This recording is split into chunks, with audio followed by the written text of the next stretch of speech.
The 2012 season kicks off this weekend, and the closeness of all the WAFL teams has the state alive with predictions on who will take out the Premiership trophy. Claremont looked to be the punters' favourite in the early stages of the year, but according to the coaches, it will be no easy walk in the park for the Tigers. Mark Webb, the former Subiaco captain, now turned Claremont coach for 2012, has high expectations of his team. With a host of AFL players, he knows he must get the balance right.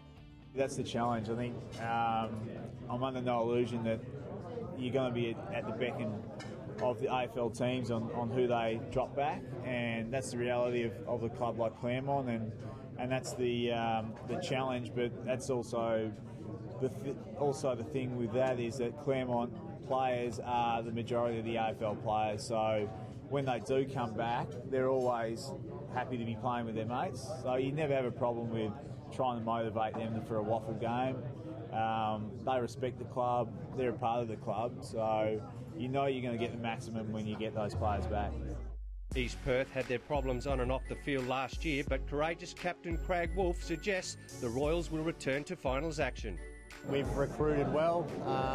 We've got a game plan which we're all committed to, and I think we've got the right personnel with the coaching and the right mix of players to be able to go a long way in 2012. I think our mid-tier range players have got valuable games into them now where they'll be able to do or be a bit more consistent throughout the year, and with the right amount of games under their belt now to be able to go a bit further. South Fremantle have appointed a rookie coach, former Fremantle player Paul Hazelby, to take the reins in 2012. TOBY BAIRSTOW says the new coach has brought a lot of new ideas to the group. Yeah, inexperienced coach, but with obviously we all know he's a very experienced person when it comes to football. So, look, the only way you can gain experience is from starting fresh, and his football career and everything like that, he doesn't come across as an inexperienced coach. Yeah, it's been a really good start. Obviously, we haven't started playing games yet, but from all the reports from all the boys, it's been awesome. Good change. Subiaco coach Chris Waterman surprised everyone last year when the Lions made the grand final. There's been a lot of player movement at the club, but he still expects the Lions to make the finals. Well, it's similar to the beginning of last year. We had a lot of movement there, and we managed to fill a couple of holes, but it took us 9 or 10 weeks. We just hope we don't take 10 weeks to get going this year. I guess making the grand final, but we didn't surprise ourselves to make the finals. But given where we were at the halfway mark, I guess you could say that. But we always felt we had a good team, and probably 4 or 5 of those 7 losses were very close. But once we got our team worked out, we added a couple of new young fellas. We really started going places. So that was the key to it. Had another number of retirees, but I think some of them were at the end. So we need to refresh our side, and hopefully, as I said, those kids will come in and have an impact. Can Peel Thunder make the finals for the first time in the club's history? According to Peel's coach Trevor Williams, a finals berth is the only outcome for the team, and there will be no excuses. No excuses. We're not looking for excuses. The new facility's been fantastic. We've stabilised it now, like the newness has gone a bit. It's been operational for over 6 months, and we think we've put a pretty good list together, and we're looking to have a really competitive year. And look, for a long time we've known that we've been shallow with the maturity and experience that we need with our young group. The club's had a lot of senior players in the past, but they weren't the right mix that we're looking for. So to bring in guys like Pat Travers, Brendan Hancock, Matt Orzell, all 100-game players in the WAFL, know the system, understand what's required at the level, just fantastic role models for us. Expectations are always high at the Falcons, and the players need to repay the faith to the loyal supporters who think this year a grand final berth is due. Coach Bill Monaghan expects his side to have a big impact on the finals in 2012. Oh, we hope so, Spin, but there's a lot of work to be done before now and the end of the season, and we just have to hope that we get it right. When things went bad late last year, we think we've put some things in place to carry our form through the whole year. I think we need to take some more catches in our forward half. I think in the second half of last year we lost the ability to take contested marks and keep the opposition honest, and we just probably need to quicken our ball movement a bit. We also went a bit kick happy, I think, at the end of last year, and slowed down and allowed the opposition to get numbers behind the ball, which didn't help our forward structure as well.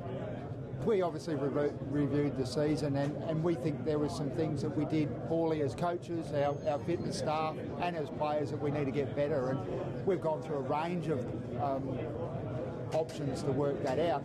We won't know until the season unfolds, but we're confident that we've got it right. The Perth Football Club has been spending up big over the summer, with several players returning home from the AFL, plus some big-name recruits. Expectation is the Demons will play in the finals, and coach Damien McMahon says the players and the coach will welcome the pressure. Yeah, hopefully it's going to go better than it did last year. We're looking for some constant improvement out of our group. Some, as you mentioned, key recruits coming back to our club, and also some new ones joining us for the first time. I think we can expect him to be an amazing player at WAFL level. Obviously All-Australian last year. He's fit into our club tremendously well. He's attended 98% of our training sessions since he's been back. He had, I suppose, extensive layoffs between finishing up at Collingwood and starting with us. But his fitness is on the mends. He's really starting to become a big part of our group. Obviously going to offer us a lot in the leadership stakes as well, and going to be a great mentor for all our young boys.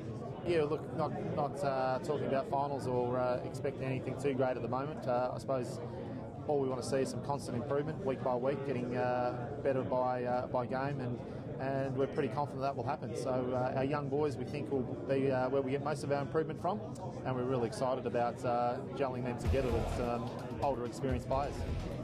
East Fremantle supporters are still wondering on how their team missed out on finals action last year. With plenty of AFL-listed players again at their disposal, coach Steve MALAXOS believes the Sharks will be playing finals in 2012. That's going to be a challenge again, Rod.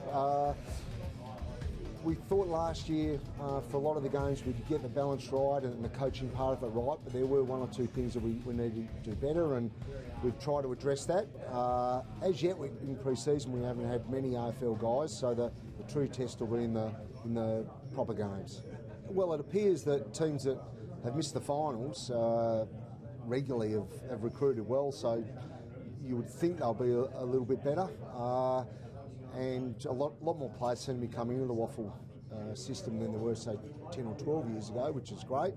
At East Fremantle, we've really only recruited one player from interstate, so we've been a little bit lighter on than some of the other clubs. We've got a couple of returning soldiers, if you like, Jamie Schofield and Jack Perham off AFL lists. Swan District supporters will be hoping their team is over their premiership hangover from 2010, when the Swans missed the finals last year and finished second last. Injuries did not help the cause, but the pressure will be on the players and the coach to turn things around in 2012, and finals must be in their sights. Good luck to all 9 WAFL teams in 2012. Expectations are high at every club, but only 4 teams can be playing come September. Don't miss a minute of the action every week, Saturday 2 p.m. on your ABC TV.